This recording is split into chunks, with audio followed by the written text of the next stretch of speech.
बागल चौक येथील व्यावसायिक सुभाष लक्ष्मण हारणे यांना 12 नोव्हेंबर रोजी हायवे ब्रिज जवळ बनावट निवडणूक व्हिजिलन्स अधिकारी असल्याचा बहाणा करून 5 जणांच्या टोळीने त्यांच्याकडून 25.50 लाख रुपये आणि मोबाईल काढून घेतलाय।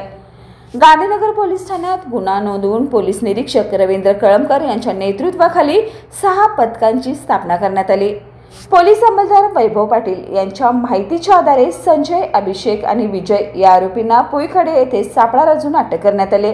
तसेच या गुन्ह्याअंतर्गत 25 लाख रुपये रोख रक्कम, टाटा हरियर व निशान मॅग्नेट ही वाहने जप्त करण्यात आलेत।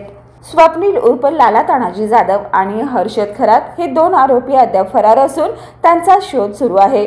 जप्त मालमत्ता गांधीनगर पोलीस ठाण्यात जमा करण्यात आली असून सहाय्यक पोलीस निरीक्षक दीपक जाधव यांच्या मार्गदर्शनाखाली तपास सुरू आहे। कोल्हापूर पोलिसांनी जलद कारवाई करत गुन्हा उघडकीस आणत प्रशासकीय कामगिरी केली आहे।